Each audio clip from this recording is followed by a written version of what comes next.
Welcome to Dividing Lines, a series of special programs from the Near Futurist, in which we will be bringing together respected innovators and thinkers to examine some of the most consequential debates in technology and society today. Dividing Lines is powered by Diffusion, an award-winning international PR agency on a mission to help tech innovators to take on the status quo and transform the future faster. My name is Guy Clapperton, and if you want to feed back on the podcast or maybe even suggest ideas for guests and topics, I'd love to meet you in the shiny LinkedIn group I've set up. Just search for my name and Near Futurist and you'll find it pretty easily. First, welcome back to the Near Futurist, which had a summer break and then I had a wedding anniversary, 30th, thanks for asking, so it had a bit of a longer break than I'd imagined. It's 4 years old now, though, and of course we're heading for winter, and that means a number of things, but for many people, particularly in my native UK and elsewhere, it's going to mean cost. This isn't the place to discuss whether the government's help has been enough, but potentially doubling charges has to be better than, quadrupling them, or something like multiplying them by 6, which we were threatened with. But there may be a bit more to it than that. The fact is, we've been consuming a lot of power for a long time, quite inexpensively, and as recently as yesterday, I'm recording this in October, there were warnings of potential power cuts in the winter months. So to discuss what to do and whether indeed this is a universally bad thing, I have two experts on the line. One is Chief Executive and founder of Snugg, with 2 Gs, a sustainability-focused startup which helps homeowners identify, finance and implement energy-efficient improvements to their homes. The other is Associate Lecturer in Energy Economics for the University of Surrey and the Chief Executive of Crystal Energy. The Chief Executive of the first company is Robin Peters, and the Academic and Chief Executive is Dr. Carol Nakhle. Welcome to you both. So perhaps if we could start with the factual account. Carol, I know you work at a high level with a lot of energy industry personnel, strictly as an independent, but also you've got the commercial perspective. Why are our heating bills going up? Well, it's pretty simple. We are facing an energy crisis, which has largely affected supplies that are available. And at a time when demand is pretty strong, especially after the recovery from COVID-19 and economies opening up, that put additional pressure on the demand and also on the supply. And as a result, prices increased. And it's not only energy prices that have increased. You also look at other commodities, such as food commodities. And then you see there also we saw a huge increase in prices, and energy prices and food prices both added largely to the inflationary environment that we are seeing today. We're seeing inflation reaching high levels, really record levels not seen in 30, 40 years in key economies in the world, including in the UK. And that by itself is translating to a higher cost of living, including higher energy bills. All of that makes a lot of sense. Now, the Prime Minister, just in case people are listening to this in future, that's the very recently installed Liz Truss, just over the last few weeks, has been blaming Russia quite publicly, completely. Without wishing to get party political, does that stand up to much scrutiny? Blaming Russia is, of course, true and accurate, but completely is not, because Russia has definitely played a role. The war in Ukraine has played a role, and Russia curtailing its supplies to Europe, gas supplies, other energy source of supplies, and also Europe saying no to Russian energy supplies have surely contributed to higher prices in a market where you don't have plenty of availability of supplies as alternative to Russian supplies. But that is only part of the story, because you have to look back at even summer 2020 when the pandemic was still around, and you can still see that even back then or towards the end of that year, prices, gas prices in particular, started to increase. So energy prices started to increase long before Russia invaded Ukraine for several reasons. I'm not going to bore the listeners with all of them, but one of them is the fact that, first of all, you had a very cold winter in Asia, and as a result, unusual winter in Asia. Plus, add to that, for example, some COVID-related measures in Japan, where the government told people to work from home, but to keep the windows open in the middle of winter. So that increased the demand for energy. And at the same time, the supplies were not able to keep up because of all the constraints on people working, and had supply chain problems, and that took a while to be resolved. So that accumulated over time and culminated with the invasion of Ukraine. So definitely the war, Russia is largely to blame, but to blame it entirely on the current energy crisis is for me more politically motivated than economically factual. Thank you for offering not to bore the listeners. You're quite right. That is my job. Robin, energy bills are going up one way or the other. How worried should people be? Yes, well, very worried. And as you know, energy prices have gone up already by a factor of 3. And fuel poverty was already a problem and quite a hidden problem in the economy. So it's almost become the favourite topic of conversation in the pub and at dinner parties, how late people can leave it to put their heating on. I was speaking to a friend of mine yesterday who was saying she was trying to wait until November before she puts her heating back on. And I live in Scotland, so that's pretty extreme. So yes, people are very worried about it. What can they do about it, apart from obviously go to a nice warm pub where they can't afford to spend any money anymore? Well, there are a number of simple things that people can do quite readily, and that there's a lot of material in the public domain about turning your thermostat down and putting new radiator valves on.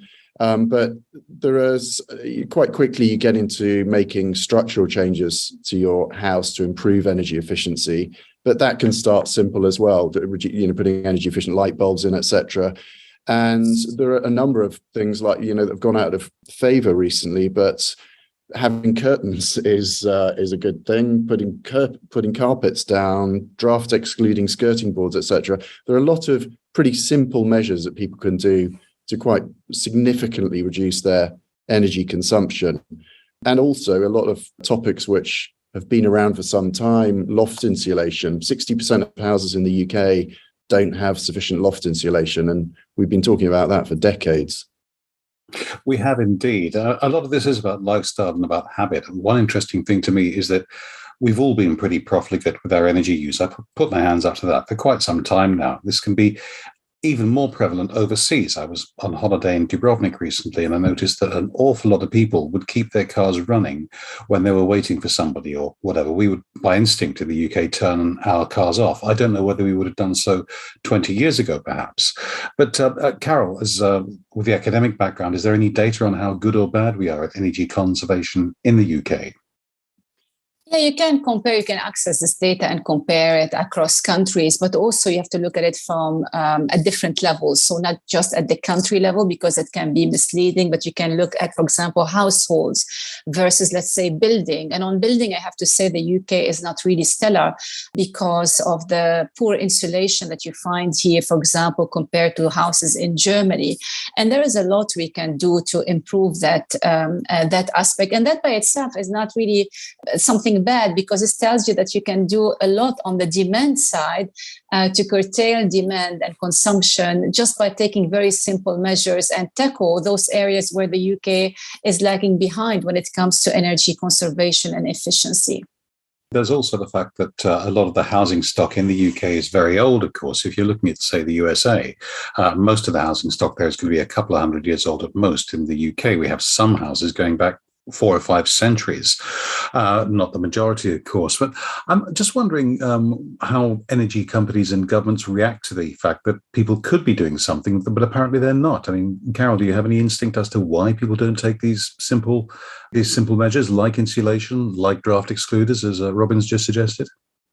Let me first of all focus on the government side. And if I were to compare the UK to rest of Europe, I have the feeling that the UK government was rather late in terms of sending signal to and messages to people, to households, even to businesses to do something about their energy consumption. I spent some time in Germany earlier this year, and you would hear about government calling people everywhere to reconsider their energy consumption, to reduce their energy energy consumption, try to be as efficient as they can ahead of winter because Europe is facing the war. You don't get the same sense of, I don't want to say panic, but actually maybe a sensible behavior to prepare for the worst case scenario. Only very recently, we heard like National Grid or Ofgem saying that there could be blackouts in the UK in winter because of the situation, the current crisis. And I think we need more of these warnings. Not necessarily to create a sense of panic, but make people realize that this is a very serious situation and they have to reconsider the way they use energy. Energy companies by themselves, they tend to be at a more advanced stage than governments because they are more exposed to market prices, to the high energy prices, in addition to all the other problems that they have been facing. And they tend to respond faster than households in terms of improving their energy consumption and reducing energy bills. But just to tell you, for example, about Germany, what people have been doing, at least in the village where I was, people used to rent some of their rooms on Airbnb. They suspended that, and they took insulating their windows pretty seriously. And also streetlights. You don't see any more streetlights in the evening in Germany. And also in government buildings, they are cutting off hot water. All these small measures, cumulatively, they have an impact on the bigger picture on total consumption in the country. It's possibly worth mentioning as well that in the newspaper today, this is October 2022, it was reported that the government was going to issue, in the UK, was going to issue some guidelines and then decided not to because the current belief of the current administration is against being particularly nanny state. Robin, would you welcome any further guidelines from the authorities, or are people going to be just cynical in the UK about any advice that comes from whichever of the governments happens to be in place by the time this goes out? No, in a word, I think British people are pretty good at being cynical and probably rightly disregard a degree of government guidelines. But I think what's more important is consistency in government policy. What people have suffered from over the last few decades is a constant shift in the grant environment, what the government has done to try and incentivize energy efficiency. And a number of the interventions have been really unsuccessful. Either they've been taken up to a high degree and not worked, or people have ignored them. So I think consistency is more important than guidelines or fact sheets or what have you. I do think, I mean, just to Carol's point and your point earlier, the UK housing stock is in a really poor state. The estimate from the Climate Change Committee is that it's going to cost in excess of £250 billion to fix UK housing, part of the plan to get to net zero. I mean, that is an enormous undertaking.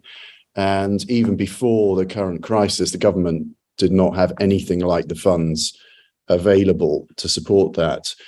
What we're looking at in Snugg is engaging private sector finance to help fund that transition, and we've got some interesting ideas that we can change the economics of the decision about whether to install a heat pump or to put solar PV, etc., or solar panels on your house. At the moment, if you look at the payback, how long it takes to pay back on some of these initiatives, they can take in excess of 30 years. Another friend of mine did an analysis, and the proposals he were given were going to pay back in 125 years. I mean, it's just nonsense, but it's just not rational for people to make those investments. So there are a number of different levers we can use to incentivize people to do the right thing.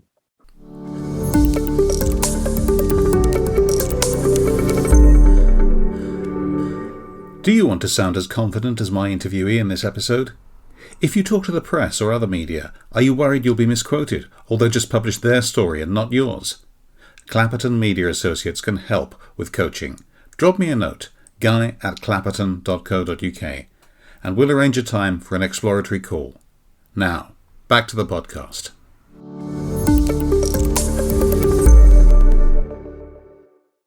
Speaking of levers, I mean, Carol, nobody's saying we should welcome a potential average of £6,000 per year increase or something as the average spend on energy per household. But as a society, we do use a lot. I mean, leaving aside the extraordinary circumstances we have at the moment, when things have settled, and I hope they will, I don't know, do you think there's a case for saying that cost should be among the instruments that a society should be using to dampen the demand? The answer I'm going to give you has not made me popular among many people. But look, I'm a consumer. I also don't like to pay high energy bills. But this is basic economics. Consumers react significantly to prices. So if we want to achieve a notable decrease in demand, if we want to improve energy efficiency, we should allow people to be exposed to higher energy prices.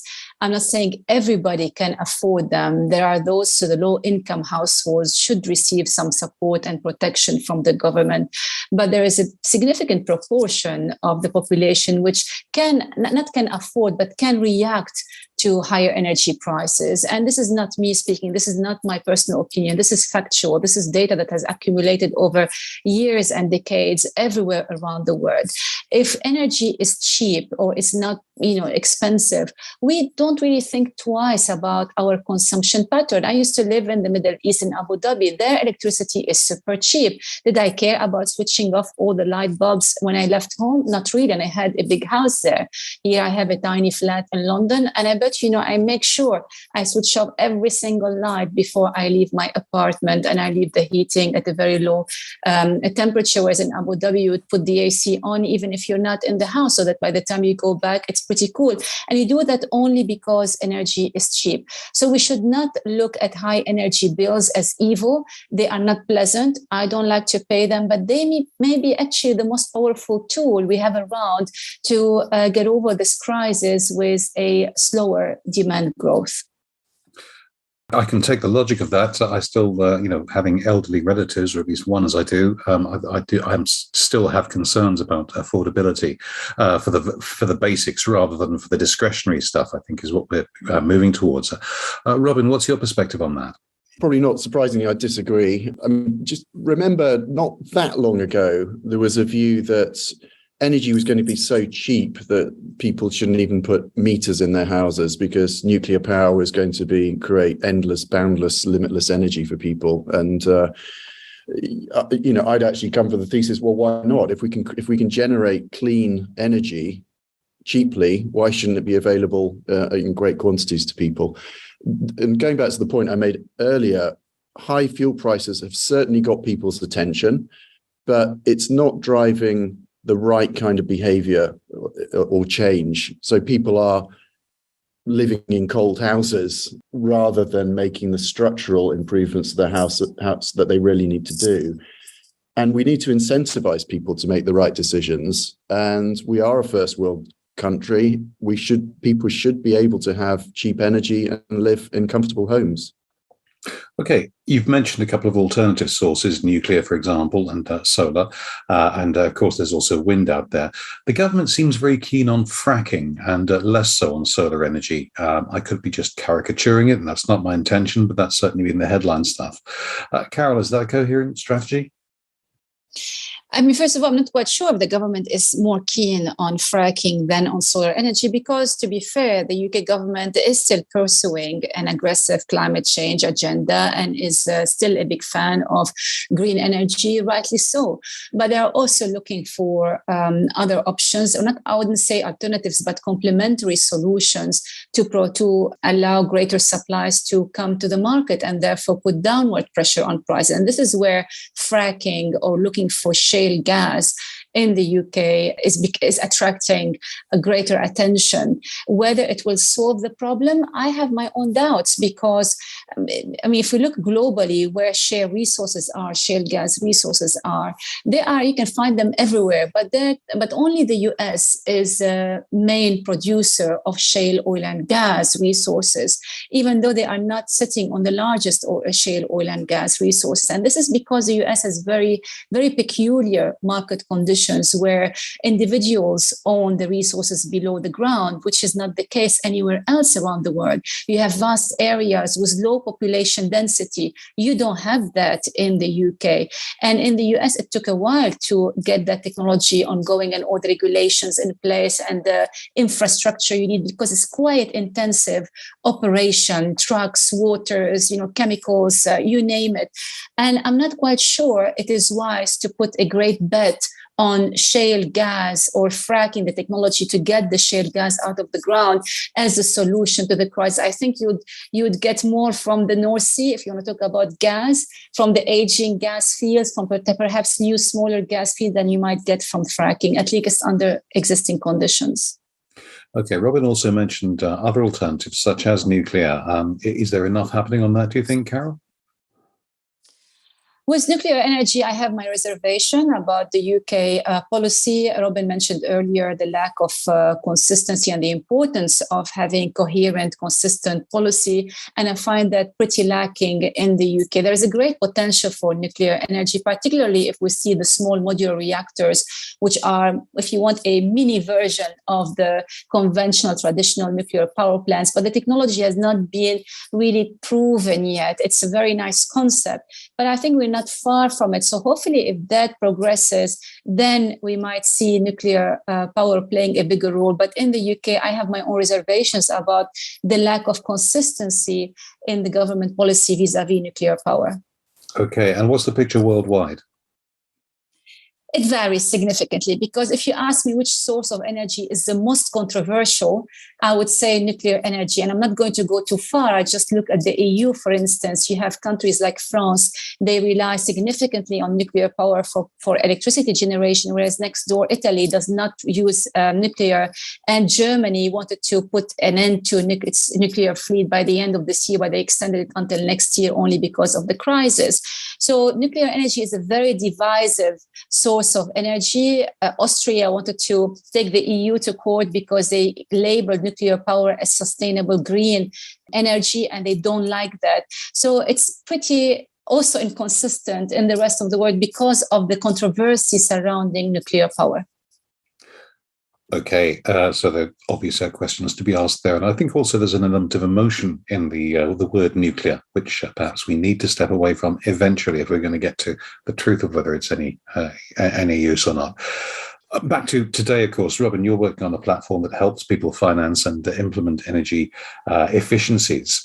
Particularly, I'm interested in the financing stuff because, of course, you can't just say, well, I think I'll just put some solar panels on the roof, because they've all got to be paid for. What should people be doing now, and what is your company going to do to help? The first thing we're trying to do is to make it simpler for people and demystify a lot of the jargon in this area and join up a number of the different players. So it's a very fragmented industry between manufacturers of equipment, installers, the government, financiers, etc. And Snugg is a platform that brings those together to help people work out a plan for their own house, which is doable and achievable. And that plan might start with very simple things in their house, the radiator valves, some simple draft exclusion, insulation, etc., and move on to the more complex things over time. In the financial sense, I mean, my background is in financial services. We're trying to take the business case for making these investments from being essentially a no-hoper, i.e. things which pay back over 50 years, if you're only going to live in a house for 10 years, aren't worth doing, and turn that business case into a no-brainer by adding in different elements into the business case. So leveraging purchasing power and the reduction in cost of some of this technology, consistency in grants, that getting the government to pay for more insulation, for instance, critically incorporating the impact in house value by making some of these measures. Now, today, frankly, house value is not really linked hardly at all to the energy efficiency of the house, and that needs to change. Value a house based on the school districts it's in, or whether it looks nice or has a nice kitchen, not on the energy efficiency of the house. And of course, that the energy efficiency will be worth thousands of pounds over a few years. And we're also looking at creating a market for voluntary carbon credits, so that there is a mechanism by which we could give consumers hundreds, if not thousands of pounds in incentives for them to reduce their carbon usage. So when you tier those different elements on top of each other, you can get payback within a year. So within the first year, you get benefits, and the cost becomes not a problem anymore. That sounds admirable. Carol, tell me about Crystal Energy. And Crystal Energy looks at market developments, government policies, and contractual frameworks, legislation, institutional framework when it comes to energy economics. So this is really what we focus on, what makes sense, what drives investment, what drives policies, which policies make sense and which don't. And it's done globally. And it's interesting when you compare the divergences, even within the same country, between different governments when it comes to policy. And unfortunately, you see sometimes things that make pretty obvious sense from an economic perspective are not necessarily politically acceptable because they don't gain government much popularity. And this is, I would say, the big challenge that we find. And another dimension I wanted to also highlight is that now we're discussing this topic from the UK's perspective, from the rich world's perspective. But at Crystal Energy, we also do a lot of work in poorer countries, the sub-Saharan African, the Sierra Leones of this world, the Mozambiques of this world, where there is a huge poverty. And there, if we had the same conversation, the focus would have been completely different. Actually, they are talking about climate colonialism there, or a disconnection between what the reality on the ground there and what the Western powers are discussing. So I think if we were to achieve the global net zero climate agenda, we need to take everybody's perspective on board and not just the rich men's and women's world perspective. I think that's right. And it's also got to be not got to be a case of the Western world telling the rest of the world what to do again, because historically that hasn't ended well. Absolutely. So if I could finish up by asking you both where people can find out more about what you do. Perhaps, Carol, you could start off. They can find me on the website of the University of Surrey, the Economics Department, or on the website of Crystal Energy, that they can contact us for any question they might have. That's fine. And Crystal has an OL, is that correct? OL, yes. That's fine, just in case people start searching for Crystal and get it completely wrong. I've got this friend who did that. And Robin, Snugg with 2 Gs, but where can people find out more about you? SnuggEnergy.com. That's lovely. Thank you, Guy. Snugg with 2 Gs. Okay, that's great. Dr. Carol Nakhle of the University of Surrey and Robin Peters of Snugg, thank you very much indeed. Thank you. Thank you. And many thanks to you for listening. That was the Near Futurist podcast with me, Guy Clapperton, and my guests in the latest in the series of Dividing Lines, sponsored by Diffusion PR. Don't forget to have a look at the website at nearfuturist.co.uk, leave a review on iTunes if you liked it, or come along and have a look at the LinkedIn group. I'll be back soon. This has been a Clapperton Media Associates production. Thank you.